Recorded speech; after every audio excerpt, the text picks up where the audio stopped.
One of my favorite lines in the Shoyo Roku says, "On the withered tree, a flower blooms." When all human grasping and human need are ended, there is wisdom and compassion. This is the state of a Buddha. Personally, I doubt that there ever was a person who completely realized this state.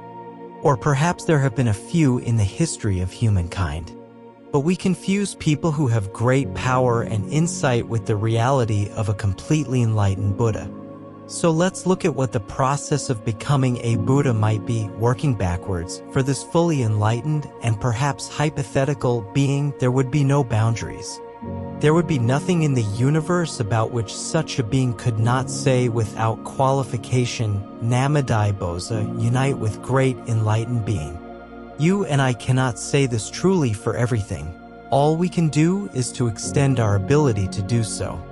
But a Buddha would be one who could say that, who could be united without barrier or boundaries with everything in the universe. Now, before such complete enlightenment, there's a state of a fully integrated person. Of course, for this person there are still boundaries, limitations, so there is some place where that integration fails. Nonetheless, that's what you might call mind/body integration, wonderful and rare. Most of us are in some of the stages leading up to that, which means we cannot own even our own bodies completely. Any tension in the body means that we cannot own it. We won't say that we are a body, but that we have a bodhi. And then there's a state before that, when we completely disown the body, thinking we're just a mind. And there's a state before that in which we cannot even own all of our mind. We split some of it off as well. Depending on what our conditioning is right now, we can see just samak, and we can embrace just so much. The last state I mentioned is so constricted, so narrow, that anything introduced beyond it is fearsome. If introduced too soon, it's devastating. And this is where we encounter many of the odd and harmful effects of a practice. For this constricted person, the universe looks like a little pinpoint of light. Introduce a light as bright as the sun and that person may go crazy, and sometimes does. I've been at sessions where there's screaming, yelling, pushing. You get to do it. You've got to die. The women weep all night, the men weep all night, and for a few people who are ready for this amount of pressure, that's fine. Some people who are not ready and who are good girls and boys will concentrate and cut through, bypassing all those early stages off development to a point where for a moment they see they have an opening. Is that good? No, not necessarily. For those who are ready, that experience is the most wonderful thing in the world. They sense it before they have it and they're prepared to receive it. But for someone who is not prepared, it can be harmful.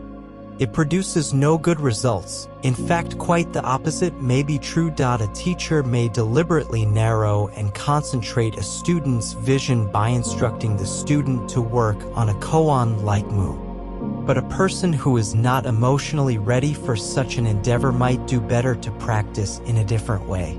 Great care must be exercised. A premature enlightenment experience is not necessarily good. To have such an experience is to realize that we are nothing, no self, and that there is nothing in the universe but change. We encounter this enormous elemental power which we are. To realize this when ready is liberating. But for a person who's not ready, it's annihilation. And even a person who is ready for such an experience may have to spend many years practicing with the bypassed levels of maturation, clearing them up. Some teachers have had enormous experience with advanced states, but not with the earlier levels. Sure, they see, but that very vision, when not integrated firmly, can create mischief, not harmony and peace. We may believe that an enlightenment experience is like having a piece-off birthday cake. Exciting. I want to have that. But someone has spoken off this experience as being a terrible jewel. Unless the structure is firm enough to support it, the whole structure may collapse. It's not wise to take just anyone off the street and push them. Some teachers don't understand that. They work intuitively but without enough understanding of the differences in people. Years ago, I asked a great pianist, how can I improve the way I play this passage? I'm having difficulty with it." And she replied, "Oh, it's easy. Just do it like this." For her, that was clear and easy, but for me it was of no use. The difficulty remained. What I'm asking is that you be patient. I meet people who have been sitting a long time and who have power and some insight, but who are all screwed up because their development has not been balanced. And that balancing is not a simple thing to do. As we sit, we come to know how complicated we are. And there may be various little eddies in our complicated selves where we need experts in other fields to help us. Zen will not take care of everything. When the intensity level of practice becomes too high, too soon, there's a danger of imbalance and we need to slow down. We shouldn't see too much too soon. Why even talk about enlightenment? When a person is ready, when that urge to know is strong, it's obvious to the teacher and student what to do next. We need to work patiently with our lives, with our desires for sensation, for security, for power, and no one here is free of those, including myself. So I'm asking you to re-examine some of your thoughts about wanting to achieve enlightenment and to face this job that must be done with steadiness and intelligence. With patient practice, our lives can constantly grow in power and also in integration so that the power will be used for the good of all. Every time we return our mind to the present, that power develops. Every time we are really aware of our mental dreaming, that power develops slowly, slowly. Then there is a genuine calming and clarification of mind and body. It's obvious we can recognize such people just by looking at them in this lifetime. If we practice well, there is the certainty of moving far along the path, perhaps with enlightenment experiences illuminating the way, and that's fine. But let's not underestimate the constant work we have to do on all the illusions that constantly interrupt our journey. Consider the ox-herding pictures. For example, people want to jump from 1 to 10, but we can be at 9 and slip right back to 2. Advances are not always permanent and solid. We might be at 10 for a few hours and then the next day we're back at 2. In retreats our minds get clear and quiet, but just let somebody come up and criticize us. On a withered tree, a flower blooms. Or, in the Bible, lest ye die, yes, all not be born again.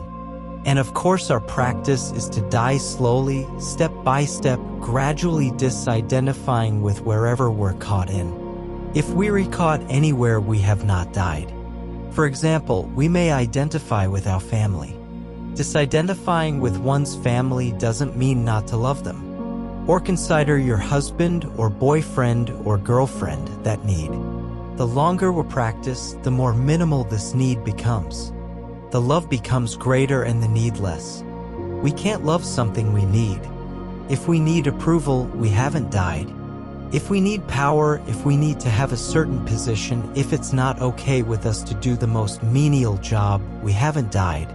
If we need to be seen in a particular way, we haven't died. If we want to have things our way, we haven't died. I haven't died in any of these ways. I'm just very aware of my attachments and I don't act on them very often. But having died means they're not there. In this sense, a truly enlightened being is not human, and I don't know anyone like that. I've been around some remarkable persons during a lifetime and still I haven't met anyone like that. So let's be content to be where we are and working hard. For us to be as we are at this point in time is perfect. As we identify ourselves with less and less, we can include more and more in our lives. And this is the vow of the Bodhisattva. So the degree to which our practice ripens, to that degree we can do more, we can include more, we can serve more, and that's really what Zen practice is about. Sitting like this is the way, so let's just practice with everything we have. All I can be is who I am right now. I can experience that and work with it. That's all I can do. The rest is the dream of the ego.